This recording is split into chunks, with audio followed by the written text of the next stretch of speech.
E o São Paulo decidiu afastar 4 jogadores. Vídeo de hoje do canal do Nicola traz mais detalhes. Bora te atualizar também sobre a multa rescisória em caso de demissão de Dorival Júnior. Ela existe e eu vou trazer os valores. Fala aí pessoal, sou Jorge Nicola, bem-vindos a mais um vídeo do canal, sempre bom ter vocês por aqui. Sem perder tempo, pedir para deixar like, se inscrever no canal e ativar as notificações. E o São Paulo decidiu afastar 4 atletas do elenco profissional. O lateral direito Cedric, o volante Luan, o zagueiro Matheus Belém e o também lateral direito Mike não estão mais treinando com o restante do elenco no CT da Barra Funda. Eles foram direcionados desde essa segunda-feira para o CT de Cotia, onde costumam treinar os atletas das categorias de base. Essa é uma medida que serve como um castigo e tenta forçar o quarteto a aceitar propostas para deixar o São Paulo. Só a título de logística para você entender o porquê dessa punição. O Cedric e o Luan já vinham treinando em horários diferentes lá no CT da Barra Funda, mas a percepção do São Paulo é de que eles não fazem esforço nenhum para deixar o tricolor. Cedric tem contrato até dezembro de 27, Luan e Matheus Belém até o fim desse ano, o Mike até 2028. Pois bem, esses jogadores eles se habituaram a treinar no CT da Barra Funda e eles acabam por morar próximos ao centro de treinamento que fica no bairro da Barra Funda. Quando o São Paulo decide mandá-los para Cotia, a mais ou menos 50 quilômetros de distância, eles obrigam os atletas a uma rotina completamente diferente. Os caras vão gastar 1h30, 2 para chegar e mais 1h30, 2 para voltar em casa. Diante disso, com todo esse sacrifício, a ideia do São Paulo é mostrar, ó, não temos interesse na continuidade de vocês. Por favor, nos ajudem a encontrar clubes. O Luan já recusou algumas ofertas para deixar o São Paulo, enquanto o Cedric, cujo salário ultrapassa os R$500 mil por mês, também não parece muito disposto a deixar a vida boa no tricolor. Já o outro jogo entre São Paulo e Bolívar, a situação é exatamente inversa. Empate no jogo de ida, só que na Bolívia, agora o São Paulo joga para vencer por qualquer resultado e passar a próxima fase da Sul-Americana. Tricolor que teria a oportunidade de embolsar cerca de R$3.700.000, dinheiro super bem-vindo no momento de crise, dificuldade financeira e enormes problemas lá nos lados do Morumbi. Beleza? Recentemente você informou que o São Paulo tem interesse no Bastos e agora no Vardy. A zaga não seria mais importante do que o ataque nesse momento? Egito, vamos especificar e explicar direitinho essa história. São movimentos diferentes, né? O Vardy foi sugerido ao São Paulo, o Bastos foi bem avaliado pelo Tricolor. O Vardy está descartado, tá? O Vardy foi oferecido ao São Paulo, o nome foi avaliado, cheguei a contar para vocês que dividiu opiniões, teve gente no São Paulo que gostou, teve gente no São Paulo que detestou, mas com a renovação do contrato do Caleri, a necessidade de gastar mais de R$1 milhão por mês com o Vardy, o São Paulo desistiu do atacante inglês que está livre no mercado, depois de deixar a Cremonese, onde foi rebaixado para a segunda divisão na Itália. Já o Bastos poderia ser contratado desde que o São Paulo negociasse jogadores. O São Paulo precisa reduzir sua folha salarial, a folha hoje é considerada extremamente alta e fora da realidade financeira do tricolor. Outra novidade importante sobre o São Paulo, desde ontem, 4 jogadores do time principal foram rebaixados para a categoria de base, para treinar em Cotia, é um castigão. Os laterais Mike, Cedric Soares, o zagueiro Matheus Belém e também o volante Luan. Só para explicar um pouquinho do contexto, né? O Luan e o Cedric já vinham treinando em horários alternativos no CT da Barra Funda. E quando você coloca alguém para treinar em horário alternativo, é para você mostrar que o cara não faz parte dos planos e que o cara precisa ajudar, eventualmente aceitando propostas, eventualmente ajudando na busca por outros clubes. Não funcionou com o Cedric e com o Luan. O que o São Paulo fez? Decidiu colocá-los para treinar na Barra Funda, não mais na Barra Funda e sim em Cotia. E aí, pessoal, só para vocês entenderem, deixa eu abrir rapidinho aqui, ó. É coisa rápida, mas é só para vocês entenderem, quer ver, ó?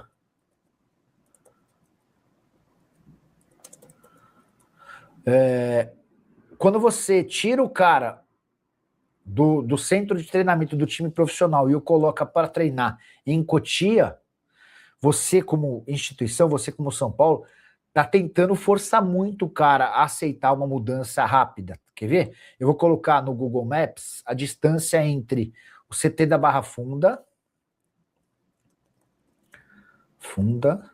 aqui ó, e aí a gente vai tentar localizar, o CT da Barra Funda tá aqui, tá bom? Agora traçar rotas, vamos colocar CFA Cotia, vamos ver se aparece. Cara, é muito distante, CFA Laudo Natel Cotia. Porque, ó, dá uma olhada à distância. Só para vocês entenderem, o jogador de futebol, ele fecha com o Vasco, ele vai procurar morar em um local próximo do centro de treinamento do Vasco. O cara fecha com o Corinthians, ele vai ficar na Zona Leste, porque o Corinthians tem tanto o seu estádio quanto o seu centro de treinamento na Zona Leste. O cara fecha com o São Paulo ou Palmeiras, o cara vai procurar ficar em Perdizes ou no máximo em Alphaville e Barueri. O cara fecha com a Portuguesa, o cara vai preferir ficar na Zona Norte. Aí os jogadores do São Paulo que estão aqui nessa região da Barra Funda, nessa região de Perdizes, por aqui, esses caras estão morando aqui, porque eles treinam aqui. Quando o São Paulo decide colocá-los para treinar em Cotia todo santo dia, com mais de 1 hora de distância, isso certamente de manhã, o cara vai gastar 1 hora e meia para voltar mais 1 hora e meia, cara, é para mostrar pro cara que ele tá completamente fora dos planos e que ele precisa se coçar para ir embora o mais rápido possível, tá? Vamos ver se essa estratégia do São Paulo vai funcionar. Mas hoje 4 jogadores, hoje não, ontem 4 jogadores passaram a treinar afastados do restante do elenco lá no São Paulo, tá? A verdade é que o São Paulo abriu conversas com o Alanzinho. Cara, um pouquinho antes da live começar, eu vi uma manchete, mas eu nem tive a oportunidade de ler. Deixa eu ver o que foi publicado, e aí eu já tento contar para vocês, ou tento já ir atrás, tá bom? Vasco avalia recurso na justiça para liberar empréstimo, 90 milhões por Carlos Vinícius. Segundo o Diário Olé, o atacante pede 3 anos de contrato com o Grêmio e 2 milhões e 100 mil mensais. Com bônus, o salário poderia chegar a 2,5. Caramba, ficou caro, né? A verdade é que o Grêmio mandou mal de não ter renovado o contrato antes. Quer ver o que foi publicado sobre Alanzinho? O Alanzinho é um meia, vocês vão lembrar dele. Revelado no Palmeiras, que saiu de graça do Palmeiras, até viveu alguns momentos lá no futebol português e saiu livre lá, né, moreirense. E tentam há bastante tempo empurrá-lo. Enfim, o São Paulo sonda um jogador que não tem no elenco, destro, criativo e ofensivo, camisa 10 Alanzinho, ex-Palmeiras e que estava em Portugal. Diante da falta de possibilidade de dinheiro, uma boa lembrança. Quem escreveu foi o Daniel Perrone. O São Paulo deveria ao menos ter radar da bola. Potencial radar da bola fonte. O São Paulo abriu negociações com Alan Guimarães, um meia de 26 anos que atuou pelo Moreirense de Portugal e está livre no mercado. As conversas já foram iniciadas. Não, eu detesto falar mal dos outros, ficar desmentindo notícia dos outros, mas, cara, não tenho dado sorte com as notícias do radar da bola. Mas, de qualquer forma, eu estou printando a mensagem dele aqui, ó, dessa conta, e vou repassar para uma fonte lá no São Paulo. Quer ver, ó?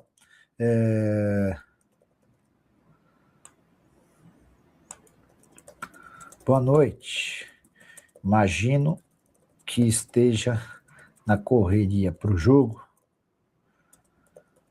Coisa rápida. Essa informação é verdadeira?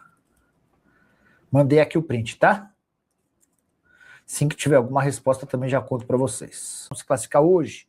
Na teoria, sim. Na prática, tem um enorme problema a questão financeira. São Paulo não tem grana para mandá-lo embora. A dispensa do Dorival custaria ao São Paulo cerca de 10 milhões de reais como multa. Ele tem direito a todos os salários até o fim do contrato. Em caso de demissão, o contrato dele se encerra em dezembro. Tá? Leonardo Preto, boa noite, Nicola. Procura saber se o São Paulo abriu conversas com Alan Guimarães.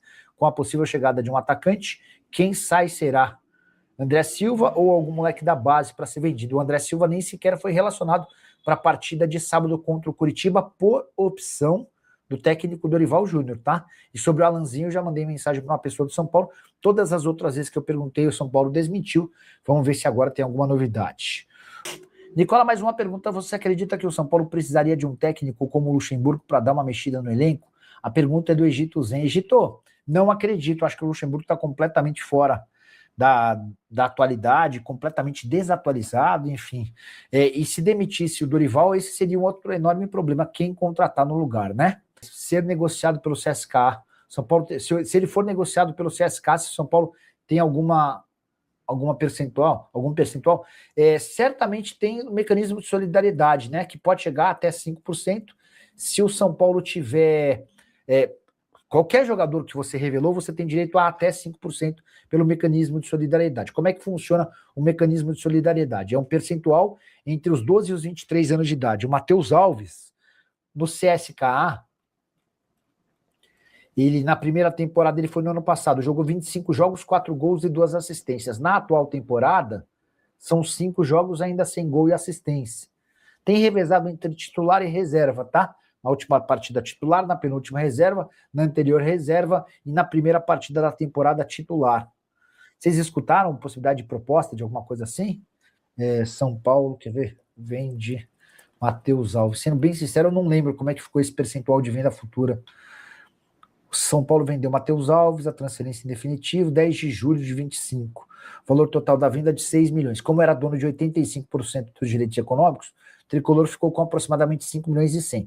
O Clube Paulista manteve 25% da mais-valia sobre o lucro, como a futura venda. Então, bora explicar como é que funcionou. CSK pagou 6 milhões de euros, tá? Digamos que ele seja vendido por 10 milhões de euros. São 4 milhões de lucro. São Paulo fica com 1/4 desses 4 milhões. Fica com 1 milhão de euros, tá? Além do mecanismo de solidariedade, que é um percentual pequeno. Você chegou a ouvir, William, que ele está sendo cobiçado por alguém? Depois só me dá esse feedback. Ó, os guris, voltou. Diniz corre risco de demissão no Corinthians? Não, nem se fala sobre isso. Caso seja eliminado pro Rosário, não.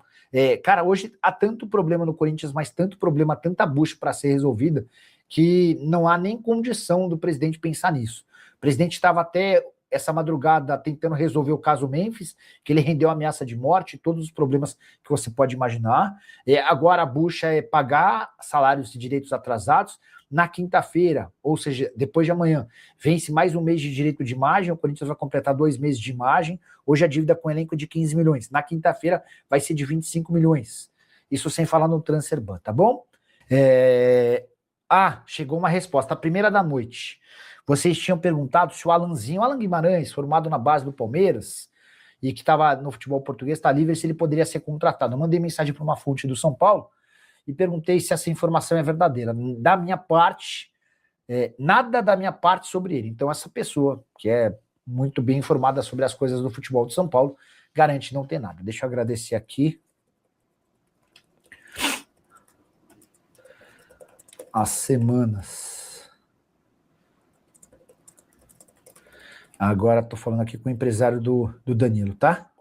A diretoria do São Paulo não traria o Renato Gaúcho. Ele tem o mesmo estilo do Crespo, bem lembrado.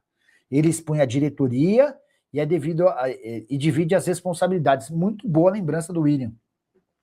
O Renato custa caro, ele vai pedir 1.200.000, 1,5 milhão de reais por mês. Ele não costuma... E, cara, o Renato Gaúcho está com uma impaciência com o futebol. Sabe aquele cara que já está de saco cheio?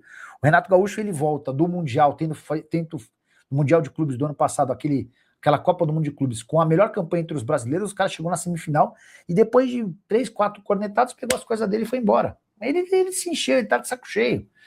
Enfim, e um cara que tá de saco cheio, o cara não vai aturar desaforo.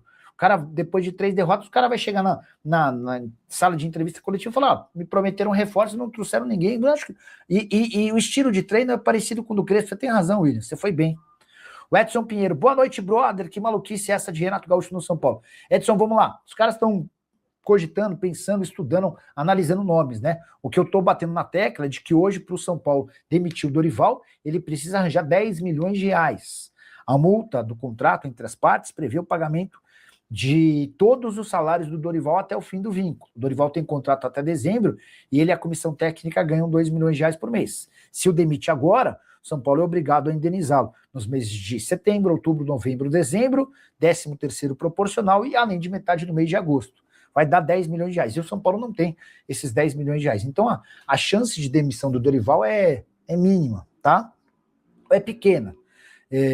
Uma possibilidade seria se o Dorival procurasse a diretoria e aceitasse um comum acordo, uma parceria. Vamos rescindir de forma amigável, aí sim o São Paulo até poderia aceitar. Mas ter de pagar 10 milhões de reais para o Dorival hoje me parece fora da realidade financeira do tricolor. E aí a busca por técnico para o São Paulo também seria outra enorme complicação. Nicola, se o São Paulo cai hoje, o Dorival cai junto, o problema é a grana, Luciano. Há necessidade de 10 milhões de reais para pagar a multa dele. Se o São Paulo é eliminado pelo Bolívar e o Dorival procura a diretoria e fala, pessoal, acho que não dá mais, vamos assinar uma rescisão amigável, aí eu acho que o São Paulo abraça. 9 jogos e só uma vitória, essa pela Sul-Americana. O Bolívar vai se classificar dentro do Morumbi hoje. É loucura pensar isso? Ô, Luiz, e eu acho que o São Paulo passa, mas eu não fui capaz de cravar nas minhas apostas a vitória do São Paulo. O time do São Paulo não é um time confiável, cara. O time do São Paulo não tem conseguido vencer mesmo dentro de casa. E eu acho que o lógico é o São Paulo passar. Na pior das hipóteses, empate e decisão nos pênaltis. Mas esse Bolívar eliminou na rodada passada o Grêmio fora de casa, né? Vencendo por 1-0. Mas não é o normal não, tá? Bora te atualizar sobre as chances de rebaixamento, também levando em consideração os números dos matemáticos do GE. A Chapecoense virtualmente rebaixada, ela só tem 0,22% de chances de permanecer na primeira divisão. Depois da Chape, o maior candidato ao rebaixamento é o Vasco, com 40,9% de chances de ficar na Série A. Em seguida aparece o Remo, 43,1%, o Mirassol, 53,7% de chance de permanecer, o Grêmio com 61,7% e o Internacional com 62,4%. Vitória do Santos contra o Vasco foi fundamental. O Peixe hoje tem, segundo o GE, 76,5% de chances de permanência. O Coritiba, 87,5%, o Vitória, 90,1% e o São Paulo, 91,5%. Não é o que eu percebo, por exemplo, de torcedores são paulinos, que estão absolutamente desesperados com a chance de rebaixamento do time, até pela falta de vitórias. Desde que foi contratado, o Dorival Júnior ainda não conseguiu vencer no Campeonato Nacional. Gostaria que você usasse o espaço para comentário para opinar sobre esses valores, esses percentuais divulgados pelo GE. Confesso que eu considerei os números muito altos para alguns times que têm jogado pouca bola. Informação exclusiva: Dorival Júnior tem multa rescisória em seu contrato com o São Paulo. Já vou trazer os números antes, só contextualizar. Dorival tem sido bastante pressionado por torcedores do Tricolor. E em caso de eliminação para o Bolívar, na noite dessa terça-feira, em jogo da Sul-Americana, a pressão pode se tornar inevitável. Mas, para demitir Dorival, o São Paulo vai precisar desembolsar cerca de 10 milhões de reais. O contrato se encerra em dezembro e ficou combinado entre as partes que, se o São Paulo dispensar o treinador, vai precisar arcar com seu salário de forma integral até 31 de dezembro. Dorival e sua comissão custam na casa dos 2 milhões de reais por mês. Ou seja, haveria necessidade do pagamento dos salários de setembro, outubro, novembro, dezembro, férias proporcionais, 13º, além de quase metade do mês de agosto. A única solução para a saída do Dorival sem o pagamento dessa multa seria se o técnico entregasse seu cargo. Chegou-se a se especular essa possibilidade de o Dorival ter procurado a diretoria depois do empate contra o Coritiba para colocar o seu cargo à disposição. Ouvi de uma fonte no São Paulo que esse papo nunca existiu, foi uma criação das redes sociais. Agora é aguardar cenas dos próximos capítulos, saber como é que o São Paulo se comporta contra o Bolívar. Na partida de ida, na altitude, empate 1-1. Isso significa que o São Paulo chega às quartas de final e garante mais de 3,5 milhões de reais de prêmio da Conmebol se vencer. Em caso de novo empate, a decisão vai para pênaltis. Se o São Paulo perder, será eliminado. E a pressão, não só no Dorival, mas nos jogadores, certamente será gigante. Não dá para se esquecer também de Arrim Assis, o presidente, e Rafinha, o executivo de futebol.